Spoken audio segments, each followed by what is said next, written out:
Thank you very much for inviting me this morning. It is wonderful to be here with you all, praising and worshipping God together. And even more lovely to be here when DD is being dedicated this morning, and just that great reminder of how precious the gift of life is, so that we can say thank you to God for that and pray for God's blessing upon DD. So lovely to be here for that too. Now, in the Bible, in a book called Ephesians, a man named Paul is writing to the people there, and part of his prayer for them is that they would grasp how wide and how long and how high and how deep Jesus' love is for them. And we, each of us, again, we can grasp how deep and how long and how wide and how high Jesus' love is for us as we walk with him, as we hear about him, and as we experience him in our own personal journeys. But also we see God's love in other people's lives as well. And so part of me being here today is to be able to share my own testimony, to share my own walk of life through the sports world, which was my context for a big chunk of my life, but also to be able to share how I became a Christian and the huge impact and transformation that had in my own life. But also beyond today, I just want to encourage all of you here to be sharing your own lives with each other. You know, the real ups and downs of life, to be open and honest and transparent with each other, but also to be showing how God's at work through those ups and downs, so that we can really see how his love is so big and reaches everyone from all areas of life and all circumstances. So mine is just one tiny part and one way of showing how God's been at work in my life. Now, I am from Yorkshire. I grew up in Guiseley and went to school in Bradford. So I'm a Yorkshire girl, which also means that I can talk for hours. But don't worry, I have my notes to keep me on track, to make sure that I don't talk them too long. But it's a privilege to be able to share my journey with you. And I'm going to give you a snapshot of what my life was like as a full-time athlete. So I was in the British team for 15 years. Spare's not a nice word, is it? I'll talk about it later, but a spare or reserve athlete in the Sydney Olympics, and then competed in Athens, Beijing and London. So over a space of 15 years within that full-time life of sport. So I'm going to give you a bit of a snapshot of that, but also, like I said earlier, about how my faith in Jesus has been central throughout all of that and how that came about. So my path hasn't always been a clear one. Uncaring of consequences at a young age. I was a compulsive liar, always in trouble, fighting with the boys, flooding the school toilets, and actually ended up in the police station by the time I was 7. So not a great start. I know. So at this point, I thank God that my family began to really rally around me and help me back on the right path. And I know that their prayers will have been a huge importance in that. So also, they were very key for me in that time. And each of us are individuals with our own journeys and stories. And I believe each one of us are created with abilities and purpose and a huge value. And all of us also have lots of different skills and talents. And for me, that was sport. When I was younger, I absolutely loved sport, and I truly believe that God enabled me to have that ability as well, to help me back, to be part of helping me back on the right path. It was something that I could direct my energy and my focus back into, rather than getting into trouble.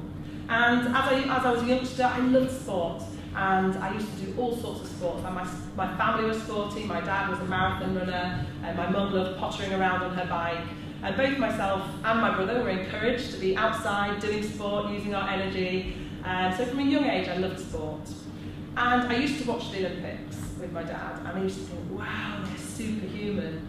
It was almost like a world away. It was something that I watched on the television. But I just began to wonder if ever one day I would be able to be that good. I wonder if I would ever be able to be someone who could represent my country. And obviously that seemed a really far thing away. But my dad encouraged me, just take those little steps, work hard, take those little steps, do what you can, train hard, see if you can represent your school, and then go from there. And I loved sport, and I wanted to see where that might lead. So I tried lots of different sports. Running was my first love. Loved running. That's what my dad did. So that's what I got into first.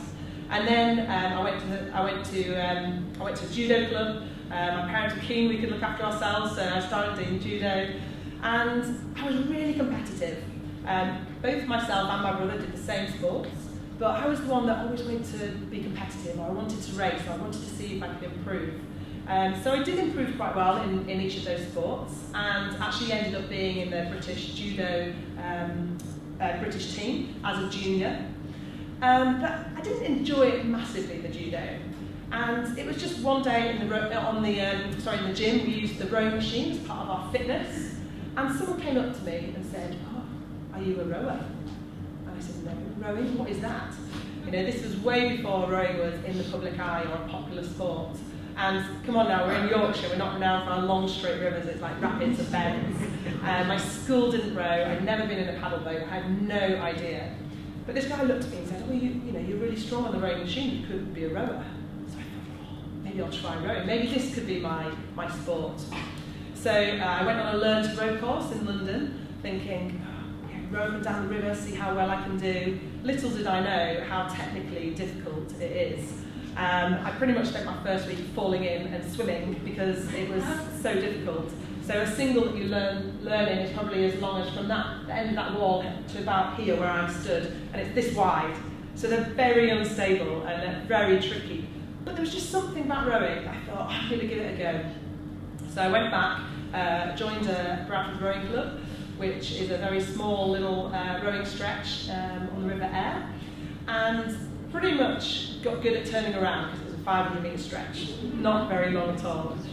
And I wasn't improving, I loved it, but I was keen, but I wasn't really improving. And one day the coach came up to me and said, "Look, Debbie," pat on the head, "you're doing your A-levels at the moment." I was 17 at the time. He said, "You're not really going to be much more than an average club rower." Gutted. As a youngster, that was my dream. That's what I wanted to do. That was what I was putting all my energies and efforts into. So I went home that day and I said to my dad, "I'm not improving." And I wasn't improving that much at all.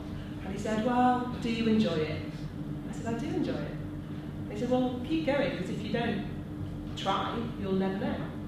And actually I did keep going, and at this point, just as I was potentially about to give up, God graciously placed someone in my life, brought another coach along in front of my path, which again is a too long story to go into now.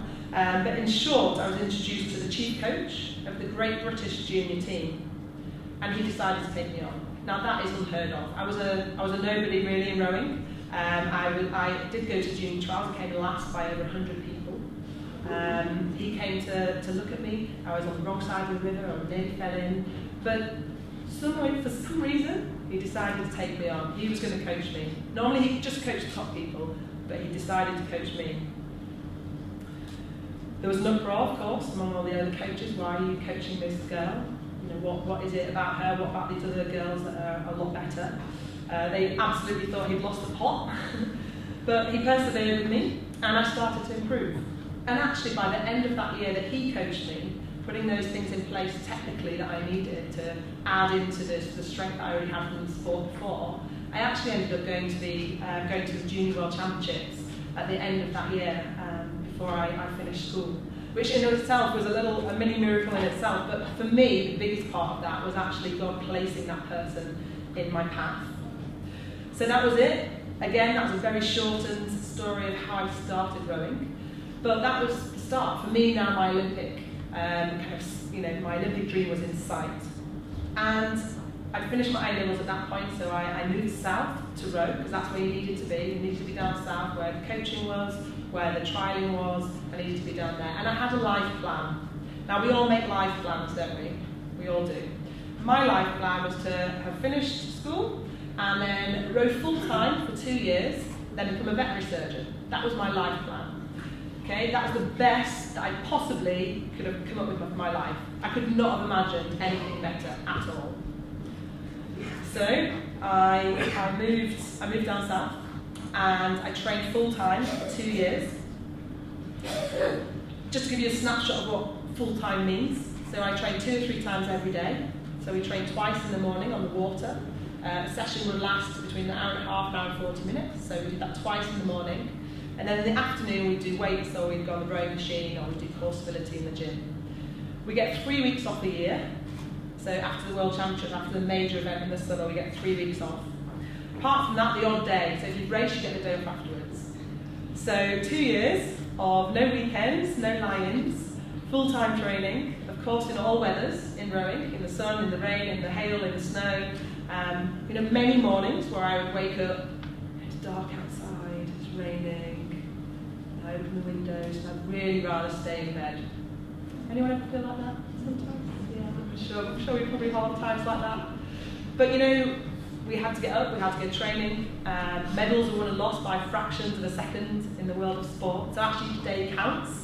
And so that was our life, and training is pushing your body to the limits, and hopefully not over the edge, and then the physios put you back together. That's pretty much what my 2 years looked like. Sydney, the Olympics in Sydney was my aim, and we got to selection, and I wanted to do the single, in my single boat, and I came second in that race-off. Now, coming second in a race-off means you don't get selected. Just the top person for that boat gets selected. So I reached this point, knowing that I'd been blessed with the ability to do sport, I had the opportunity to do sport, but I committed those 2 years of my life to rowing with that goal in mind of going to the Olympics, and I hadn't made it. At that point in my life, as a 20-year-old, I was absolutely devastated. I really, really questioned God. I said, why am I even here? I felt like I'd completely wasted 2 years of my life. That there was absolutely no point in those 2 years because I hadn't achieved what I wanted to achieve in that time. And actually it was my coach at the time that kind of tried to pick me back up and say, look Debbie, you haven't made the standard you wanted to, but you are still a good standard. You've worked hard, you've trained hard, you're a good athlete. There are other things that you can do which are more of your standard for this year. You can go to the Under-23 World Championships, you can go to Henley Regatta, which is a big event within the rowing calendar. But I wasn't interested because I decided what was good, and I didn't want to do those other things. But in the end, my coach convinced me to do them, or helped me to do them. And so I continued that summer, and I went to those events instead. And actually, I had an amazing time. I had a wonderful time racing, because actually that was the standard I was up to. I did well in those events, and actually I ended up going to the Sydney Olympics as a spare reserve, just in case someone get injured. That was, again, that's another story in terms of how that came about and went. But I got to the end of that year, and it was a real light bulb moment for me in my sports life, but also in my faith. I suddenly look back over those 2 years, and sometimes it's only in hindsight, isn't it, when we look back and we can see where we've travelled and maybe who God's placed in our path and the different things that have gone on. And I could see that God's hand had been in that through the ups and downs, placing people in my life, helping me along the way. And I realised that actually this wasn't the end of my career, it was actually the beginning. It wasn't what I decided it was going to be, it was going to look very different. And my favourite Bible passage that it just was the light bulb moment at the time was trust in the Lord with all your heart, lean not on your own understanding, but in all your ways acknowledge him and he will direct your paths. So for me, it was a case of I decided it was best for me, but actually it wasn't best. God had something different, which was going to be better. So for me, that was a big point in my life. I realised that God had my life in his hands, and I could trust him with it, through the unknowns and through the ups and downs. Now God gives us lifelines, doesn't he? People and paths, and I'm sure we could all name people that God's put in our lives to bless us. And like I say, I thought I would row for 2 years and become a veterinary surgeon. I actually rowed for 15 years and become a prison officer. Totally different, absolutely totally different. He knows me better than I know myself. Now if you'd have said to me, Debbie, when you start rowing, if you go on that rowing machine, you are going to be rowing for 15 years. I'd have said, no thanks. Who wants to do that? Because actually I didn't realise that it would be amazing, and that it would be a real blessing, and actually a real time of of growth as a person and also in my walk with God. Similar to being a prison officer, if you'd have said to me, Debbie, as soon as you start doing some mentoring in those schools, that's going to lead to you being a prison officer, I'd have said, no thanks, who wants to do that? But actually I didn't realise that it would be an amazing place to be and a real privilege to be able to be an officer in that environment. So God knows best. He does know what we need, and he takes us in those small steps. He doesn't always show you what's ahead. He takes you in those small steps that he knows that you can handle, he knows that you can cope with, he knows that you can step into with his strength. And that's how it was for me. Now, I've mentioned already about God, but let me briefly explain how I myself came to faith. Now, I grew up in a Christian home. My grandparents were missionaries in Liberia and Africa. So from birth, I would have been going to church and going to Sunday school. And I guess if you'd have said to me or asked me when I was in my early teens, are you a Christian? Do you believe in God?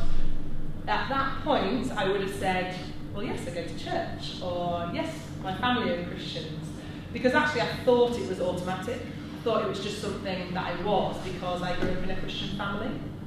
But it wasn't until I joined the youth group at church when I was 15, and a dear lady called Jennifer started to talk about who Jesus was, the life he lived, why he came, why he died. And I suddenly realised that, yes, God creates each one of us with purpose, with value, with ability, but actually first and foremost, he wants a relationship with us. Now, hopefully, none of you in this room would just think that you're a bag of chemicals. You're not, are you? Your life is precious. We know that life is precious. We're dedicating DD this morning because he's precious. Life is precious. And God created us to have a relationship with him because that is the best place for us to be. That's what we were made to have. And as I was listening through my youth group and through who Jesus was, I suddenly realised that actually I can't be good enough to earn the right to have that relationship. Actually, there's not one of us who could say that we've never said one wrong thing, or done one wrong action, or told a white lie, or perhaps even we all think things that are not right, don't we? We all have those things in our hearts that are not right. And God knows us. He knows, he sees what we do, he knows our actions, but he also knows our hearts. And actually that breaks our relationship with God. And as he gave us life, he could have said, never mind. They've chosen to go their own way, they've chosen not to acknowledge me in life, they've chosen to do their own thing. I'll just leave them to it. But he didn't, because actually he loves us so much that he wanted us to have a way to come back to him, to turn back to him. He didn't want us to lose life because he's life, and he didn't want us to lose that. And so for me, that recognition and that realisation that, I'm not perfect, and actually I need Jesus to have that relationship back with God. I need Jesus in my life to restore that relationship with God. He has made that way for me to turn back to him. Jesus has showed us what God's like. If we look in the Bible and we read about the life of Jesus, he shows us what God's like, shows his love, his faithfulness, and then he died in our place so that God can forgive us and accept us again. So this was the point as a 15-year-old, when I became a Christian, that I realised it's not something that I can be good enough to do. It's not something that I can earn.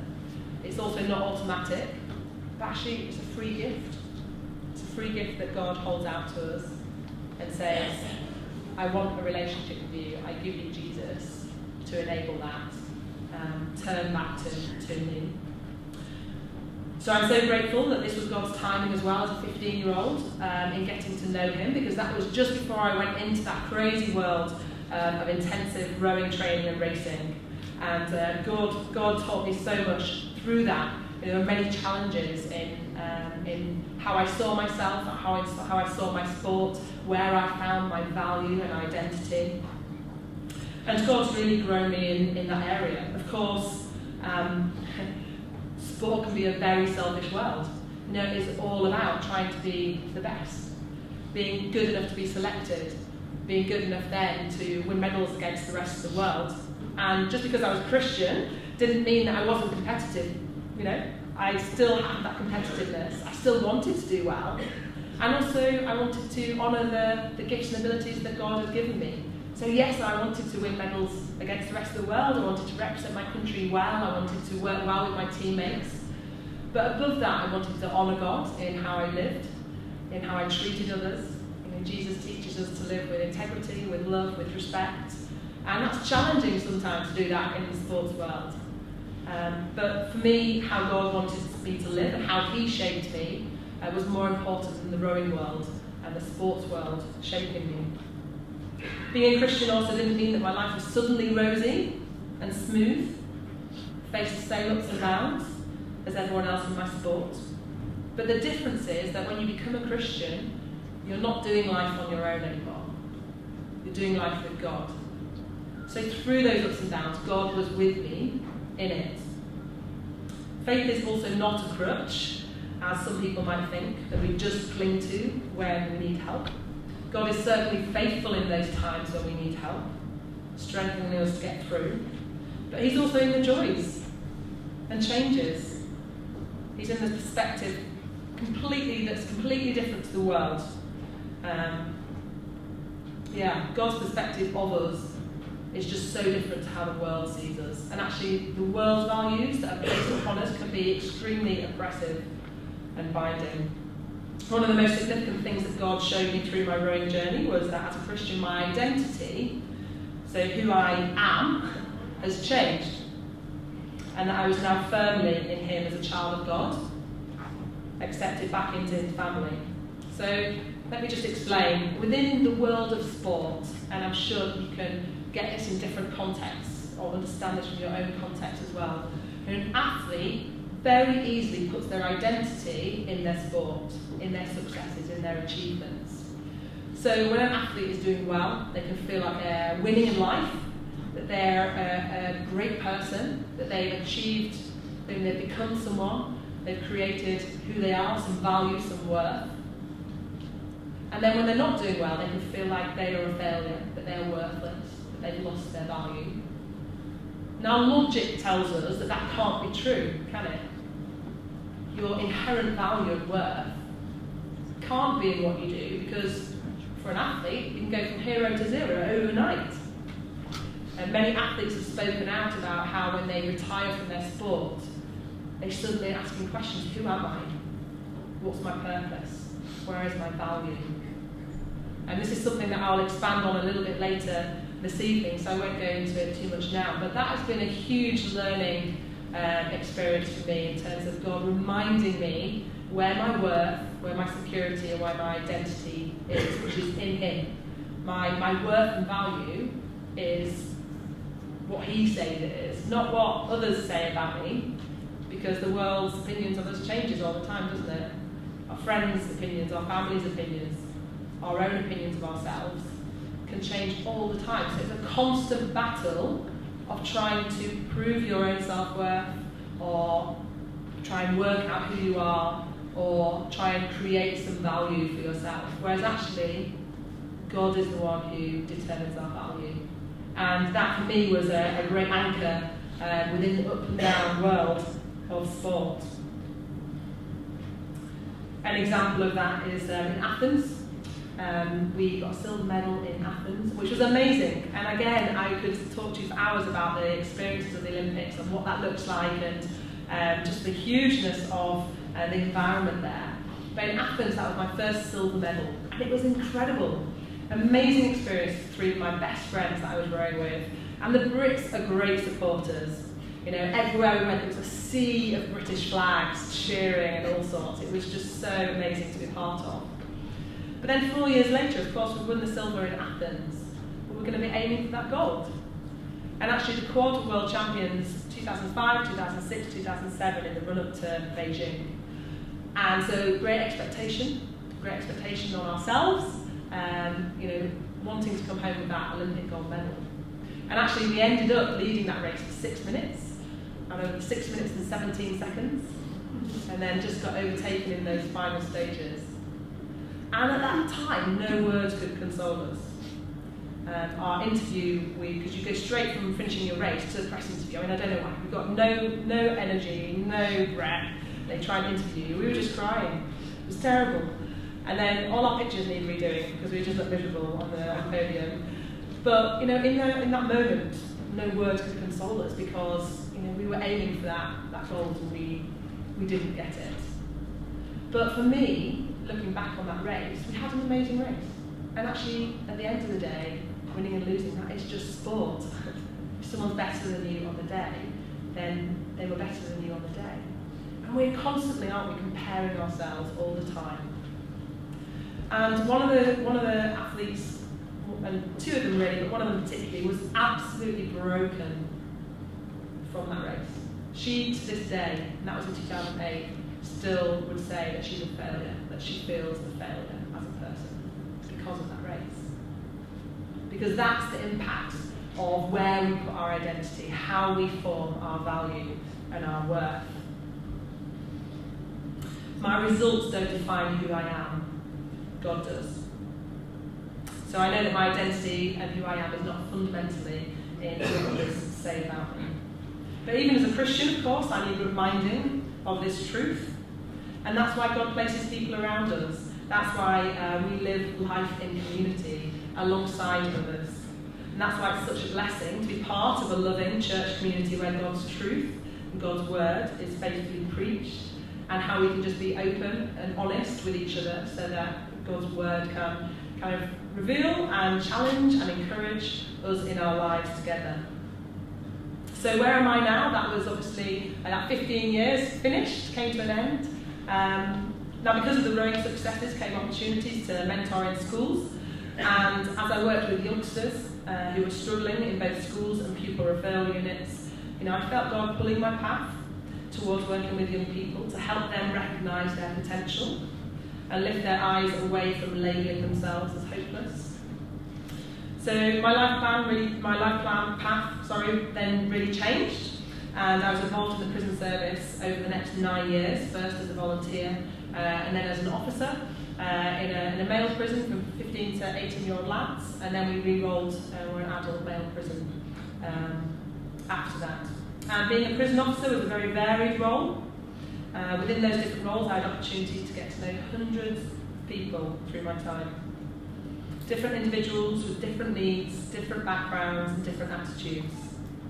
And I found in this time that each individual did have capacity and skills and abilities. But for the majority of people that I came across, they didn't believe that change was possible, and they couldn't picture a future any different to the life they left. But I know that God is in the business of changing lives for the better, and it's by his work of the Spirit that he's shown me my worth and purpose, is in the process of mending my brokenness, giving me boundaries and bringing restoration. So it's been a privilege and an honour to represent my country, but it's even greater privilege and honour to know Jesus in my life, not just for when I pass away, but for now. When you come to faith in Jesus, life changes now. You have eternal life now. So from that 7-year-old troubled youngster, God gave me a lifeline of sport and himself, and has changed, or is changing my selfish heart to be more outward-looking and loving others better. I'm not perfect. I still make mistakes and mess up, but God is always at work. And he wants me to know that lives are precious and valuable, and that he loves me too much to leave me where I am, but wants me to continue drawing closer to him to see his love more deeply, and myself more clearly, in that I need him. And he wants that for all of us. He wants us all to see how precious our lives are to him, and he wants us to see our need for him, and actually how that is the best place for us to be. So just to wrap up, really looking back over my life, I can see that God has called me to know him away from a very damaging path that I could have walked, and then used my life experiences to draw me closer to knowing the reality of him in my life, learning both his character and love as well as my constant need for him. So I'm full of thanks and so grateful to God that he gave me the gift of Jesus, that he loved me too much to leave me walk my life journey without him, but allowed me to see my need, turn to him, and ask Jesus to lead, guide, and restore my life. I know that as a Christian I have a totally different perspective to the world, which gives me so much more, not only because I can still enjoy the good things of life, but I can also enjoy God, who is the giver of all good things. So if you are here today and you've not yet taken that step of faith in Jesus, then perhaps I can encourage you to take time over these next few days to pause and reflect on what God says about you, what Jesus offers you, not someone else, but you. Your individual life is precious. It's precious to God. And he did not and does not give up on you. He waits for you to turn back to him and accept the gift of a real relationship with Jesus, which you were created for. I will be sticking around afterwards. Please do come and ask me any questions if you'd like, or about other various aspects of that journey that I was on. But also I'd encourage you to share life with each other. Share how God's at work now. Share how he's been at work. Pray for each other for him to be at work in the future and see those prayers answered. And God will continue to encourage you and to show his faithfulness and his love to each one of you. And I just want to finish with a verse from the Bible. For God so loved the world that he gave his only Son, so that whoever believes in him will not die, but have eternal life. Jesus came to give life and life to the full. And I pray for each of you that you would know the reality of that more and more every day.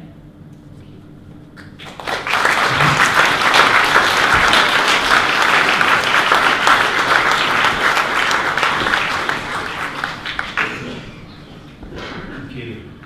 Thank you for that, for being honest, open. It did encourage me actually. I've rowed on the same patch of river that Debbie floated around. And I've nearly fallen in where she fell in. So, I think what stood out for me is what she said, that God has a plan for her life. And God has a plan for your life. And it's the best plan that you could even dream of. It's a plan that he has planned from before you were born. And it's a plan that centres on his Son, Jesus. But we've got to find that plan. And she talked about having a light bulb moment. I don't know if you've ever had that. About your life and maybe about your faith with God. But I want to encourage you, if I can, to have a light bulb moment, to say, actually, this is for you and for me. We need to respond. The amazing love of God has got to be responded to. We can't just leave it there, sort of, oh, it's nice, it's a nice story. If it's to affect us and impact our lives and impact your life, you and I need to respond. And I want to encourage you to do that. Reach out to Jesus. Ask Jesus to become your Saviour, your Lord, the one who you want to follow, the one who can make sense of your life, the one who actually can give you the purpose that God gave and wants you to have, an eternal purpose. And it comes with many of us have a story here of faith, very different stories today. But we all have that same story of coming to Jesus and trusting in him, receiving him. There's no other way. That's a gift. God wants to forgive you, but it's a gift. You can't deserve it, you can't earn it. It's got to be received by faith in Jesus and giving your life to him. So I would just encourage you to do that. And do it this morning. Please do it. It can be done in a moment. Even a simple prayer, crying out to God, asking God to help you. Please do that. And it'd be tragic if you went through your life and you never ever came to that place where you received the full forgiveness and you were for your sins and you were reconciled to God. That's the best life you could ever So thank you, Debbie, and I would say again, please have a word with her afterwards, or myself, or maybe another trustee you know who would help you to find that. And we've got some helpful booklets. We've got one which is called 2 Ways to Live, and how you can find that same experience of a relationship with God that Debbie's speaking about. Please ask it of me afterwards, and I'd love to give you one after that as well. So, and please come again. You're welcome to come. And next Sunday we'll have another dedication, another service. So are we going to sing another song? Yep, so the band would like to come up. And we'll sing a closing song. And then afterwards, if you can stay behind, there's tea and coffee in the lounge where you came in. It'd be great if you could do that, just to chat with us afterwards. Thank you.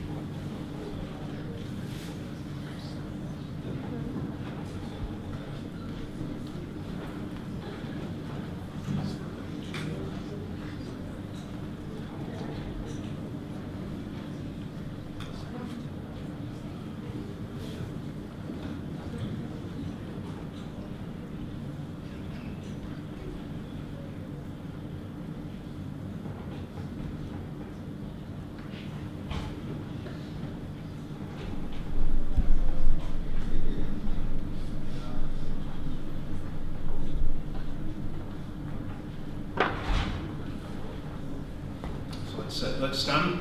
Let's